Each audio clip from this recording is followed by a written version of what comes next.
Halo Sobat Inspiratif. Hai Sobat Inspiratif. Halo Sobat Inspiratif. Halo Sobat Inspiratif. Halo Sobat Inspiratif. Assalamualaikum Sobat Inspiratif. Halo Sobat Inspiratif.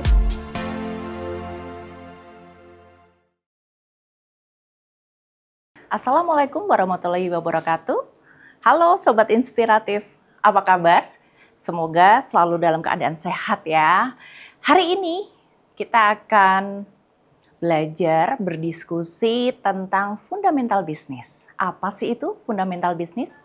Fundamental bisnis adalah prinsip-prinsip dasar yang menjadi fondasi dalam menjalankan sebuah usaha dan mencakup bagaimana sih bisnis akan menciptakan sebuah nilai, menghasilkan keuntungan, dan pastinya kita harus memikirkan bagaimana keberlanjutannya.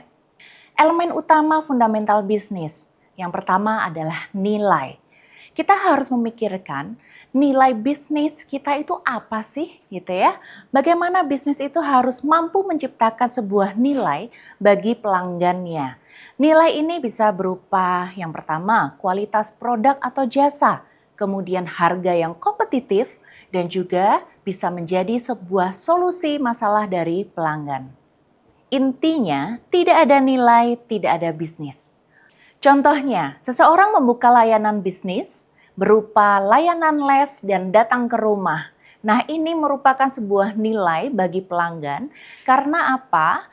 Orang tua yang tidak bisa mengantarkan anaknya les ini akan menjadi sebuah solusi. Yang kedua adalah pelanggan, customer focus. Pelanggan adalah pusat dari semua aktivitas bisnis. Memahami kebutuhan dan keinginan pasar, segmentasi pasar, membangun hubungan jangka panjang, memahami kebutuhan pelanggan adalah sebuah peluang. Apa maksudnya di sini? Dengan memahami pelanggan, penjual akan mampu menggali potensi yang ada di dalam pelanggan. Potensi bisnis yang sesuai dengan segmentasi pasar adalah sebuah peluang yang besar. Contohnya, sebuah bisnis telur omega 3. Bisnis yang menyasar pada segmentasi menengah ke atas pastinya karena dari harga sudah berbeda dengan telur biasa. Dan segmentasi ini menentukan bagaimana kita bisa berpikir tentang bagaimana si telur omega ini akan diolah kemudian menjadi sebuah kebutuhan untuk protein bagi teman-teman yang gym, kemudian untuk ibu-ibu yang sedang mempersiapkan empasi anaknya. Jadi ketika kita memahami kebutuhan dari pelanggan, segmentasi itu juga pasti akan otomatis terbentuk dengan baik. Yang ketiga adalah model bisnis. Menjelaskan bagaimana bisnis akan menghasilkan uang. Yang pertama, sumber pendapatan. Dari manakah pendapatan yang didapatkan dari bisnis ini? Apakah hanya dari penjualan ataukah ada pendapatan dari lainnya, misalnya dari skema member. Yang kedua, struktur biaya. Struktur biaya ini menjelaskan komponen untuk menghitung berapakah biaya yang dikeluarkan untuk satu produk dan berapakah akan menjadi harga penjualannya, sehingga bisa terhitung penghasilan dari satu produk tersebut. Yang ketiga, cara distribusi produk. Sebuah komponen yang penting bagaimana dan dari mana pelanggan akan tahu kehadiran produk yang akan dipasarkan. Yang keempat, strategi pemasaran. Produk ready, kemudian permasalahannya adalah bagaimana kita bisa menentukan strategi pemasaran yang akan dilakukan. Dan strategi pemasaran yang akan dilakukan ini bergantung kepada segmentasi pasar. Ya. Yang keempat, keunggulan kompetitif. Agar bisa bertahan, bisnis harus punya sebuah keunikan. Bisa jadi dari sisi harga, bisa lebih murah atau lebih mahal, tetapi pastinya kita harus memastikan value dalam satu produk tersebut.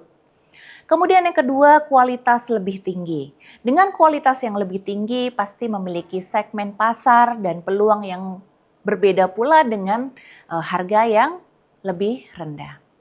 Kemudian yang ketiga adalah inovasi produk. Sebuah bisnis memiliki produk tentunya harus memiliki inovasi produk.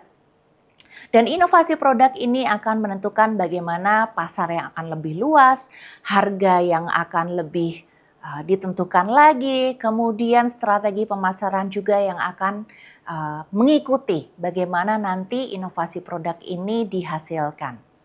Kemudian yang terakhir adalah brand yang kuat. Perjalanan sebuah brand tentunya tidak mudah, teman-teman. Dan perjalanan brand ini menentukan bagaimana nanti strategi pemasaran yang teman-teman lakukan itu akan menguatkan sebuah brand. Selanjutnya ada operasional. Bagaimana bisnis dijalankan sehari-harinya dari sisi produksi, distribusi, manajemen sumber daya, dan juga efisiensi proses. Selanjutnya ada keuangan atau kita bisa menyebutnya adalah financial management. Mengelola uang dengan baik, arus kas, cash flow harus tercatat dengan baik. Jadi kalau teman-teman sekarang sudah punya bisnis tetapi cash flow belum tercatat dengan baik, yuk mulai dari sekarang kita harus mencatat berapa uang masuk, kemudian apa saja yang dikeluarkan dari uang masuk tersebut. Misalnya ada biaya produksi, ada biaya marketing, ada biaya operasional, listrik, air, kemudian gaji karyawan, itu harus selalu dicatat. Kemudian ada profit. Nah, laba ini bisa ketahuan kalau arus kasnya sudah bisa tercatat dengan baik pastinya. Jadi angka itu nggak hanya di angan-angan ya teman-teman. Kemudian ada modal dan investasi. Nah, di keuangan ketika bisnis berlanjut pastinya kita harus memperhitungkan modal dan kemudian mungkin ada investasi dari investor yang lainnya. Kemudian yang terakhir adalah efisiensi biaya. Pastinya kita kalau punya bisnis kita pengen untung ya. Dan dari operasional ini kita bisa menekan biaya-biaya operasional yang mungkin bisa kita kurangi sehingga kita memiliki laba yang lebih besar. Dan sebagai catatan teman-teman, banyak bisnis gagal bukan karena produknya jelek, tetapi karena cash flow yang buruk, termasuk pencatatan arus kas. Kemudian ada pemasaran atau marketing. Cara bisnis yang menarik dan mempertahankan pelanggan adalah sebuah kunci. Yang pertama adalah branding. Jadi kita harus menentukan awareness dari branding yang kita miliki. Contoh simpelnya adalah beriklan di WA Story. WA Story adalah sebuah media yang sangat mudah dan bisa instan dilakukan karena kontennya kita nggak melulu yang harus bagus, tapi kita harus konsisten kuncinya. Ketika kita konsisten melakukan awareness yang dengan jalan yang lebih sederhana dengan WA Story, ini cukup mudah dan bisa dilihat oleh banyak orang. Kemudian yang kedua adalah promosi. Sangat penting dilakukan untuk meningkatkan penjualan pastinya. Promosi bisa dilakukan di banyak media, bahkan sekarang banyak sekali micro-influencer ya, dari teman-teman yang memiliki follower yang lumayan banyak kita bisa mintain tolong untuk menjadi sebuah strategi marketing kita. Kemudian yang ketiga adalah digital marketing. Gunakan platform yang ada, Instagram, TikTok, WA Story yang tadi saya sampaikan. Gunakanlah mana yang lebih sesuai dengan segmen produkmu. Jadi kalau konten yang kita buat kemudian media yang kita pilih itu sesuai dengan segmentasi pasar, pastinya pemasaran akan bisa berjalan dengan baik. Kemudian yang terakhir adalah strategi harga. Dengan melihat kompetitor serupa dengan produk yang kita punya, kemudian dengan segmentasi yang hampir sama, kita bisa menentukan harga. Jadi harga kita nggak bisa terlalu mahal, tidak bisa terlalu murah juga, karena kita harus melihat kompetitor yang ada. Bagaimana kita bisa grab segmentasi pasar dengan segmentasi yang sama, tetapi dengan harga yang tidak jauh berbeda. Dan ingat teman-teman, value atau nilai dari produk itu sangat menentukan dari sebuah harga produk. Kemudian ada prinsip-prinsip dasar bisnis. Yang pertama, supply dan demand, permintaan dan penawaran. Dari harga dan jumlah produk dipengaruhi oleh pasar. Jadi teman-teman harus bisa melihat peluang supply dan demand ini. Ya, bagaimana pada saat dulu ketika COVID Kemudian kita membutuhkan masker untuk beraktivitas, sehingga banyak sekali pedagang-pedagang bermunculan untuk menjual masker ini. Dan sampai saat ini penjual masker juga masih banyak gitu ya, karena sekarang orang-orang masih aware terhadap virus atau bakteri yang disebarkan melalui udara. Nah, ini adalah ketika kita punya bisnis, kita harus bisa melihat supply dan demand ini. Kemudian yang kedua adalah profit motive atau motif laba. Tujuan utama bisnis pastinya teman-teman pengen punya laba ya, menjadi sebuah keuntungan yang bisa menjadi pendapatan tetap setiap bulannya.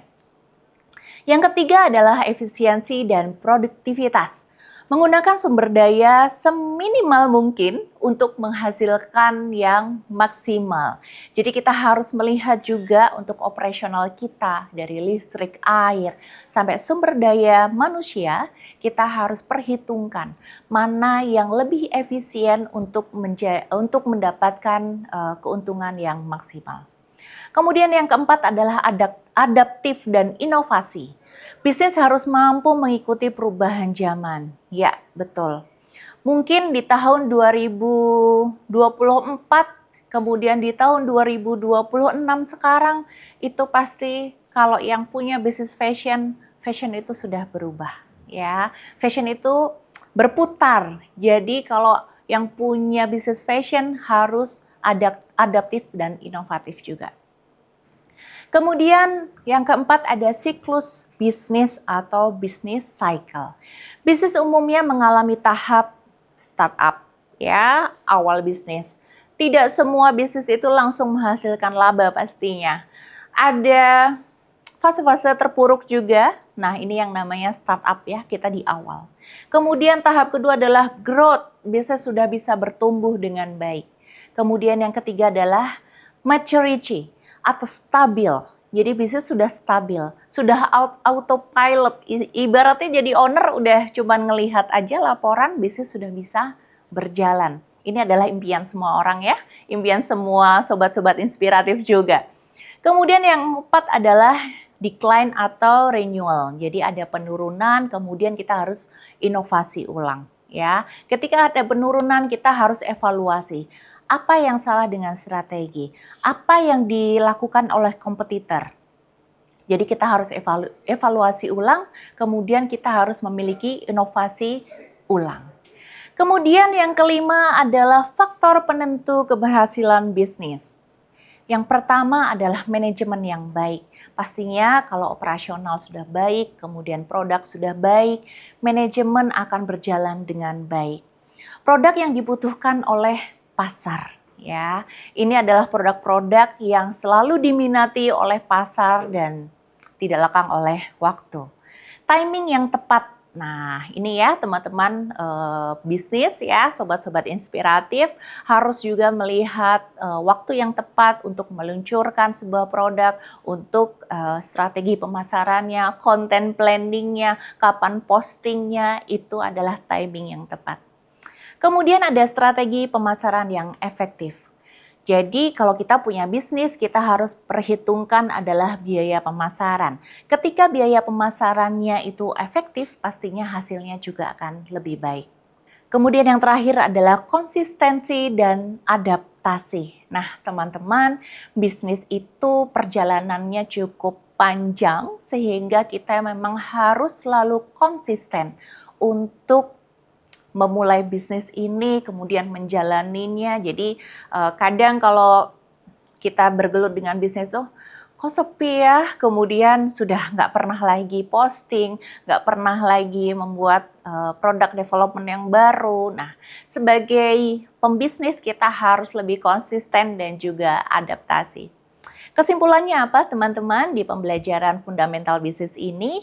Fundamental bisnis adalah tentang menciptakan nilai, memahami pelanggan, dan mengelola sumber daya secara efektif untuk menghasilkan keuntungan yang berkelanjutan. Jadi fundamental adalah sebuah dasar dan pondasi yang sangat penting untuk teman-teman memulai sebuah bisnis. Bagaimana? Sudah jelas bukan? Yuk kita mulai tulis bagaimana sih kita akan memulai bisnis yang baik dan bisa berkelanjutan, serta bisa memuat nilai-nilai yang diinginkan oleh pelanggan. Sampai jumpa di inspirasi selanjutnya. Wassalamualaikum warahmatullahi wabarakatuh.